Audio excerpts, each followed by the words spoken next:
Arcanjo Anael. Ensinamentos do Arcanjo da Relação e do Amor. Eu sou Anael, Arcanjo. Bem-amados filhos da luz, bem-amadas sementes de estrelas, dignem-se de acolher e de receber a minha presença, assim como o meu amor. Eu venho a vocês, hoje, não tanto como embaixador do conclave, mas bem mais como arcanjo da relação e da comunicação, assim como do amor, para dialogar com vocês sobre os seus questionamentos ligados ao que vocês vivem nesse momento, ligados ao seu futuro. Então, eu os escuto. Pergunta: os anjos e os arcanjos podem nos contatar de outros modos que o auditivo ou vibratório? Bem-amada, o papel dos arcanjos é antes de tudo um papel vibratório. A reunião do conclave arcangélico, existindo há algum tempo, permite orientar e difundir a luz da fonte e as diferentes radiações, de nós mesmos, como dos anciãos e das estrelas de Maria, em função das qualidades da resposta da humanidade, da Terra e do conjunto do sistema solar. Nosso primeiro apoio é, inicialmente, um apoio efetivamente vibratório. Agora, a título individual, alguns de vocês podem ter comunicações um pouco mais privilegiadas, em ressonância com nossos possíveis papéis também como anjos guardiões de algumas consciências encarnadas, como eu faço com aquele que eu guardo. Vários seres humanos, desde a minha presença entre vocês, maio de 2009, têm sentido a minha presença me ouvindo, estando simplesmente em recepção. Existem então modos de comunicação, várias relações e comunicações, que estão ligados às suas afinidades vibratórias, assim como às nossas ressonâncias vibratórias como consciências arcangélicas, manifestando-se a vocês de maneira muito mais fácil do que anteriormente. A forma de comunicação é eminentemente variável. Ela pode se estabelecer de uma comunicação de consciência a consciência, podendo passar por percepções de consciência e vibratórias, associadas à nossa presença em meio à sua presença. Nós temos também um papel importante, assim como 5 outros arcanjos que nós não revelamos até agora, na criação e na ronda deste mundo, desde tempos imemoriais. Assim, então, a sua tomada de forma na encarnação carrega nela o que eu denominaria estigmas da nossa presença em vocês, através do seu DNA e de alguns códigos vibratórios existentes na sua estrutura mais íntima. Um arcanjo pode também se expressar de diferentes modos. Não é apenas, evidentemente, o processo de canalização, mas pode ali ter impactos vibratórios extremamente precisos, e funções chamadas também de extremamente precisas, em função das atribuições dadas e atribuídas pela fonte para cada um dos arcanjos em relação aos multiversos onde é isso expresso. Assim, nesse momento, o arcanjo Uriel está encarregado de cuidar do processo denominado reversão e basculamento. Esta reversão e este basculamento em curso requerem uma presença meticulosa no plano vibratório do arcanjo Uriel como do próprio Lorde Metatron. Isso corresponde, se quiserem, a um impacto vibratório mais importante, exprimindo-se na consciência coletiva e na consciência da Terra. Dessa maneira, então, o que vocês podem reter, é que a dimensão arcangélica está hoje muito mais presente na sua atmosfera, na sua consciência e na consciência da Terra, pelo papel principal que nós temos desempenhado durante a criação da matriz em carbono não falsificada, desde tempos imemoriais, de acordo com os mestres geneticistas de Sirius. Hoje, nós viemos restabelecer a luz original, a reconexão com a fonte deste universo, assim como a sua translação dimensional a modos vibratórios muito mais etéreos, muito mais leves, em relação ao que vocês denominam e que nós denominamos com vocês, as estruturas em carbono. A comunicação é então, antes de tudo, vibratória.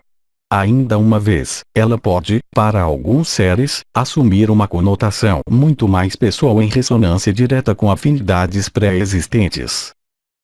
Pergunta: um anjo guardião pode se manifestar para nós por um som ou um ruído? Bem-amada, a manifestação de um anjo guardião pode ocorrer por um espectro extremamente grande, desde a interferência do anjo guardião em seus sonhos, até intervenções físicas, o que seria apenas para impedir, por exemplo, que morressem com uma bala que não destinada a vocês. A ação do anjo guardião se expressa segundo uma gama extremamente grande e extremamente diversa, conforme as circunstâncias. Durante o ano transcorrido nesta terra, denominado 2008, o arcanjo Jofiel, o arcanjo do conhecimento, tendo substituído Lúcifer, tornou possível um contato mais intenso com o anjo guardião. Alguns de vocês o vivenciaram naquela época. Outros, um maior número hoje, descobre esta capacidade de contato, não unicamente com o anjo guardião ou com um arcanjo, mas, certamente, com toda uma gama de mundos não sendo do seu mundo, desde seres chamados de extraterrestres, passando por seres que foram encarnados e que ultrapassaram as portas do astral, estabelecendo-se hoje em estados multidimensionais. Isso corresponde à consciência coletiva da Terra e à sua consciência individual, tendo literalmente dado um salto quântico, aproximando-os do que é chamado de quinta dimensão e, portanto, da sua unidade e da sua unificação.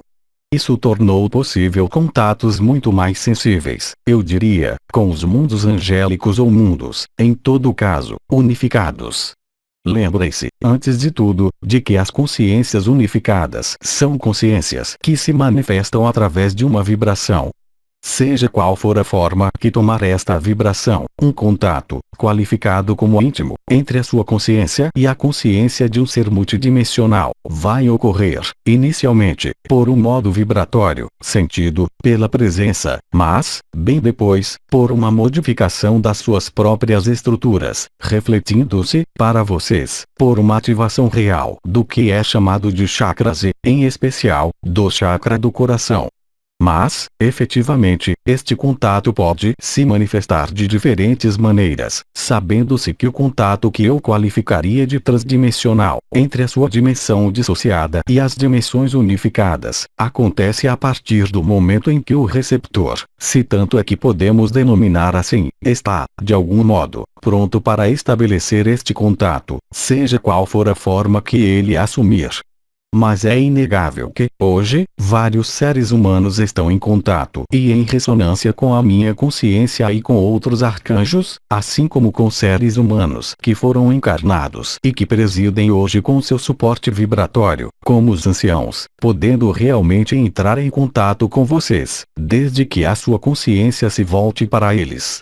Entendam também que o nosso aspecto multidimensional permite nos manifestarmos em vários locais ao mesmo tempo, e em espaços, entretanto, profundamente diferentes com, a cada vez, uma comunicação distinta e diferente, conforme a consciência à qual nós nos endereçamos. Pergunta: a Terra é oca ou não? A Terra é oca, mas absolutamente não totalmente. A Terra é oca em algumas partes do mundo, em alguns continentes, onde existem, efetivamente, modos de vida peculiares, denominados intraterrestres. Esses mundos intraterrestres são ocupados tanto por linhagens ditas humanoides, como por linhagens delfinoides. Eles garantem, desde tempos imemoriais, desde exatamente o início da falsificação, a preservação da consciência. Esses seres estão situados em determinados locais. Portanto, a Terra é oca em alguns locais e em outros, não. Esses espaços ocos abrigam uma vida unificada, mesmo sendo a base de carbono, em certos casos, a base de silício. A intraterra corresponde a mundos dimensionais e a portais interdimensionais relacionados exclusivamente com os mundos unificados. Isso permitiu, no nível dos mundos em carbono unificados, manter alguma forma de comunicação e de coesão, permitindo a Terra estar hoje ainda presente e não ter desaparecido da luz. O núcleo cristalino da Terra é uma realidade que os seus próprios cientistas conhecem hoje.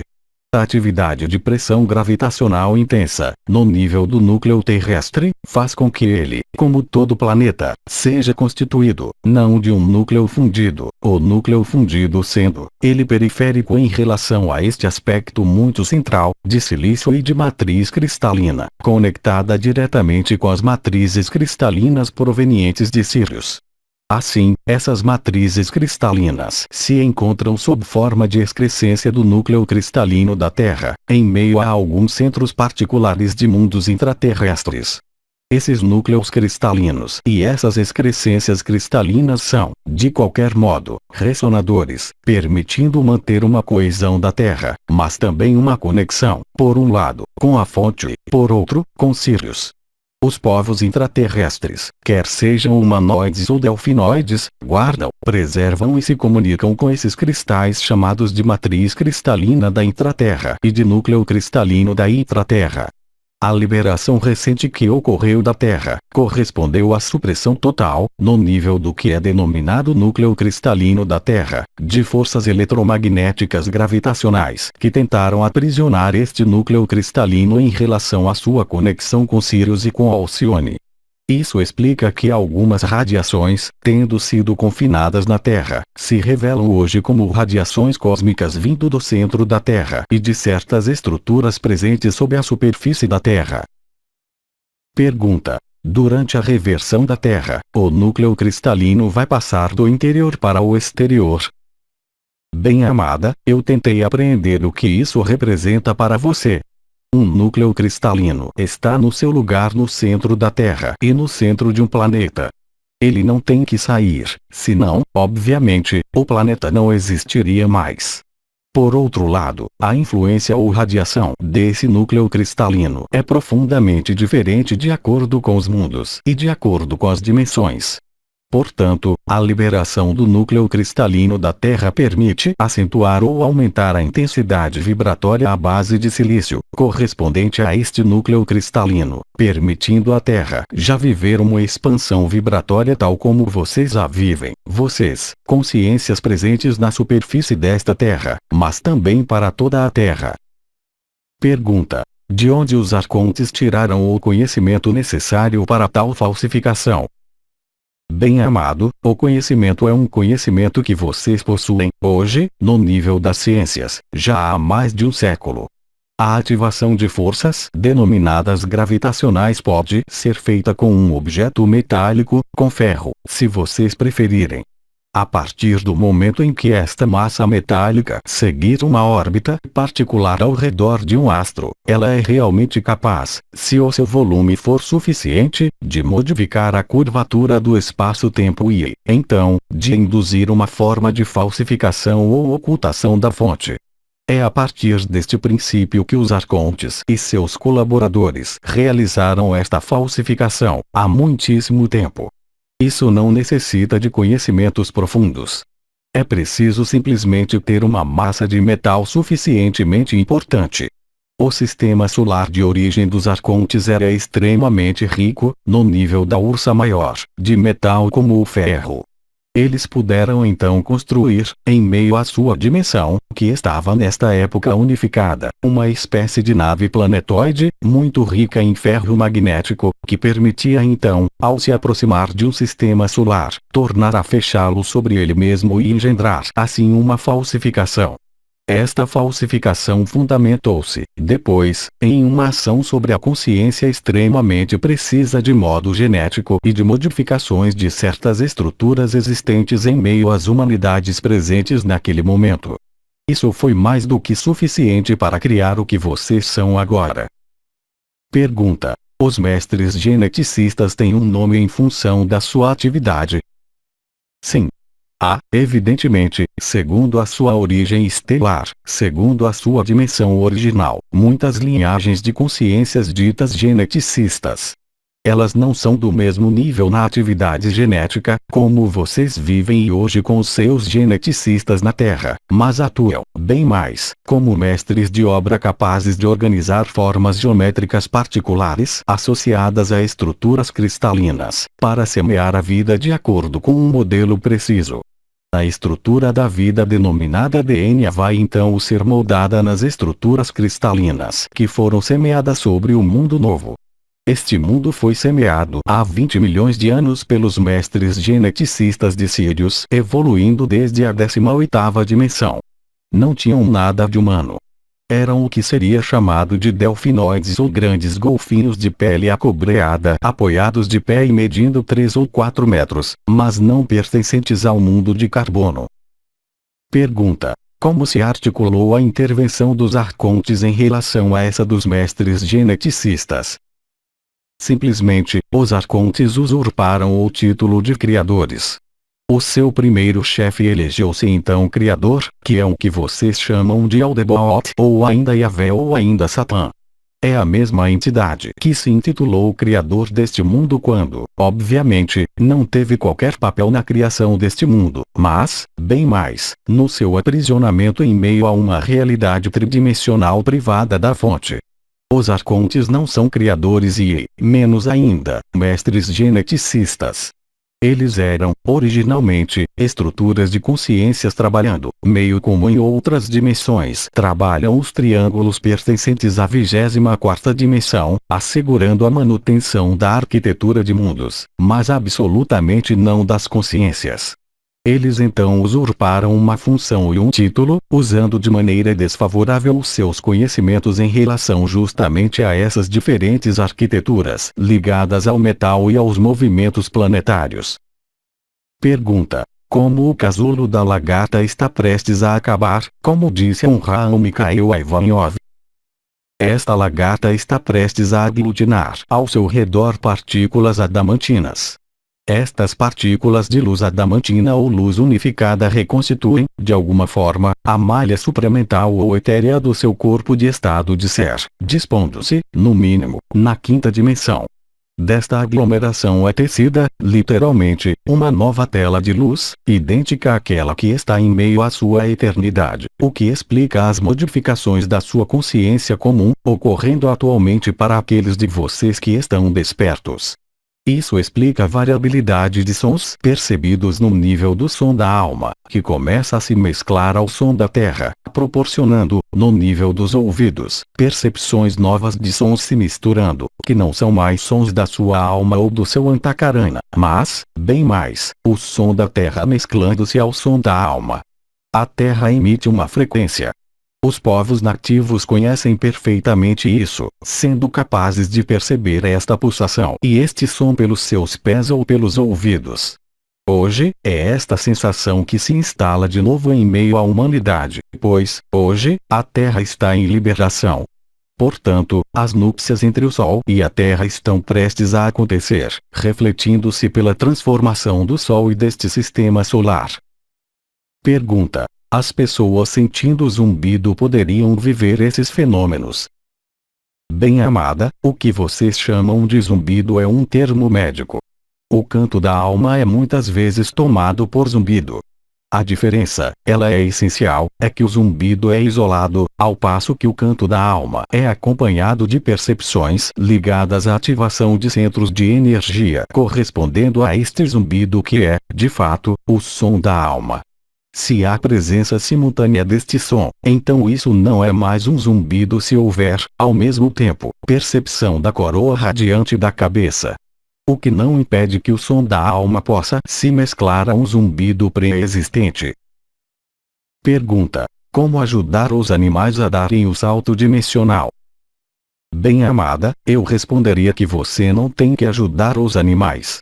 São, de preferência, os animais que teriam necessidade de ajudá-la. A ascensão ou translação dimensional será vivenciada pelos vegetais, pelos animais, de maneira extremamente natural. É um processo que eu qualificaria de inato, contrariamente a vocês que devem readquiri-lo, pois ele foi perdido. Pergunta: o salto quântico do mês de março corresponde a uma passagem na quinta dimensão antes da quinta. Bem-amado, a passagem na quarta dimensão já foi iniciada há algum tempo. Muitos seres humanos, apresentando sinais de ativação do seu corpo de estado de ser, já estão na quarta dimensão, que não é uma dimensão de vida para a consciência humana, mas mais para os arcontes. Esta quarta dimensão é então uma etapa intermediária do acesso para a quinta dimensão, mas não é, de forma alguma, um espaço de vida viável para vocês. Pergunta: por que alguns seres irão ascensionar com seu corpo físico? Bem-amado, porque ocorre que o DNA desses seres é portador de algumas lembranças. não de lembranças das vidas passadas, que não têm qualquer interesse nos mundos unificados, mas, bem mais, da memória de certas experiências particulares, fazendo deles livros ou bibliotecas, conforme o caso, que nós temos necessidade de preservar. Pergunta: como irá acontecer a ascensão para aqueles seres? Para onde eles irão? Bem, eles serão transportados, se a palavra puder ser empregada assim, em meio a alguns mundos chamados de terceira dimensão unificada e, em particular, em matrizes de vida de embarcações gigantes denominadas arcturianas, nas quais uma transferência de informações será realizada entre o seu DNA quântico, eletrônico, e algumas matrizes cristalinas que são, de certo modo, transferências de dados para um outro disco rígido. O que irão se tornar esses seres após esta transferência de dados? Eles poderão então deixar os seus corpos para ter acesso à sua dimensão de eternidade.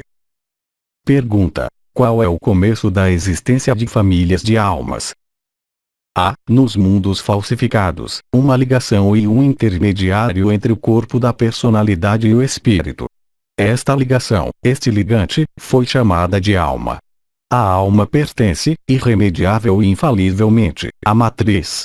Ela não existe em meio ao espírito. Assim, durante experiências extensivas que vocês fizeram em meio à encarnação, foram criadas conexões, ressonâncias, atrações e repulsões entre algumas almas. No nível do espírito, as famílias de almas não têm qualquer sentido, pois a alma pertence à matriz. Deste modo, falar de alma irmã ou de alma gêmea não tem, no nível do espírito, qualquer sentido, já que se trata de uma dimensão intermediária. Vejam ali simplesmente um princípio de atração e de ressonância se expressando segundo caminhos de afinidade, digamos. O espírito, situado no nível da unidade e do Sol, nada tem a ver com esses mundos intermediários. A expressão família de almas foi criada, mas lembre-se de que o conceito de família é uma invenção que existe unicamente nos mundos dissociados. A sua única família é uma família espiritual vibratória ligada à sua dimensão de espírito, à sua dimensão estelar, à sua origem estelar, à sua origem dimensional e às suas linhagens. Mas, em nenhum caso, isso tem qualquer ligação com o que é chamado de alma. Pergunta: porque Alcione, o Sol central de todas as galáxias, encontra-se ao mesmo tempo na nossa galáxia? Há, aí, uma forma de privilégio. Bem-amado, não esqueça que a visão que vocês têm do seu cosmos é, ela também, completamente falsa. O que vocês veem no céu não é a verdade. O essencial da luz situa-se no nível do que os seus físicos denominam buraco negro ou vazio, que absolutamente não é vazio. Dessa maneira, então, raciocinar segundo o fato de que Alcione esteja nesta galáxia estritamente nada quer dizer. Alcione está presente em todas as galáxias. Pergunta: a alma desaparece definitivamente depois da ascensão? Para os seres que reencontrarem a sua multidimensionalidade, na totalidade, sim. A alma não tem qualquer razão de ser. Somente permanece o espírito. Pergunta: a prática de respirações conscientes, fora dos espaços de meditação, permite ativar as diferentes coroas? Sim. Isso faz parte de alguns exercícios que foram comunicados a vocês por alguns anciãos, há 2 anos e 1 ano, nota, protocolos. Estar na presença do ser. Mas lembrem-se de que, como eu ensinei há cerca de 2 anos, a ativação da coroa do coração apenas pode ocorrer e ser integralmente vivida se vocês estiverem completamente abandonados à luz. Pergunta: seres podem intervir em nossas estruturas físicas à noite, em locais falhos? Bem-amada, isso não é possível. Isso é certo. E os seres que intervêm podem bem ser vegalianos da terceira dimensão unificada, assim como anjos não sendo os anjos do Senhor, vegalianos, mas pertencentes a outras dimensões. Essas intervenções são às vezes necessárias a fim de permitir-lhes um melhor acolhimento da luz e uma melhor transformação. Isso irá se tornar cada vez mais flagrante, cada vez mais evidente, para um número sempre maior de seres humanos. Pergunta: Os pleiadianos têm o mesmo papel que os vegalianos. Sim. Há 3 categorias de consciências que pertencem à terceira dimensão unificada. Primeiramente, os anjos do Senhor ou vegalianos, intervindo em cápsulas individuais, que foram perfeitamente descritas tanto no Apocalipse de São João, como por um dos seus neófitos presente na superfície da Terra no início do século XX, chamado Rudolf Steiner. Trata-se de cápsulas ascensionais individuais. O papel dos anjos do Senhor é o de cuidar para que a ascensão aconteça segundo regras estabelecidas e segundo a conformidade em relação ao plano da luz. Os pleiadianos, agora, da terceira dimensão unificada, estão relacionados, eles, com estruturas mais importantes do que as estruturas vegalianas ou cápsulas vegalianas. Enfim, há uma terceira categoria de seres de terceira dimensão unificada, tipicamente humanoides que, contrariamente aos vegalianos e aos pleiadianos, eles intervêm em embarcações-mãe, de formato alongado, cilíndrico, que não podem se aproximar muito perto da Terra. Portanto, há então 3 povos pertencentes aos mundos ditos de carbono que estão em sincronia total com a ascensão da Terra que é vivida atualmente. Pergunta: há algo a fazer para melhor integrar essas energias? Bem-amada, a intensificação do derramamento de partículas adamantinas e de diversas radiações da fonte, do Sol e de outras influências, particularmente do conclave arcangélico, não permite mais momentos de repetição. Vocês integram, cada um no seu ritmo, segundo a sua capacidade para metabolizar as energias. Alguns de vocês não dormem mais, outros dormiriam o dia inteiro. Cabe a vocês se adaptarem. Mas não há meios de mudar isso. Isso irá crescendo, como nós anunciamos desde o início deste ano, uns e outros. O importante não é tanto os inconvenientes que vocês podem viver, no nível da alimentação, das diferentes atividades, sejam elas quais forem, mas, bem mais, sempre, ir para mais luz, mais vibrações e mais consciência, sabendo que este período não vai durar eternamente. Nós não temos mais perguntas, nós lhe agradecemos.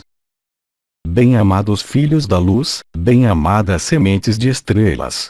Gratidão pela sua acolhida, gratidão pela sua presença e pela nossa comunicação. O meu amor está com vocês. Chamem por nós como disseram outros arcanjos. Eu lhes digo a mesma coisa. Nós respondemos ao seu apelo. Nós lhes dizemos, e eu lhes digo, até muito em breve.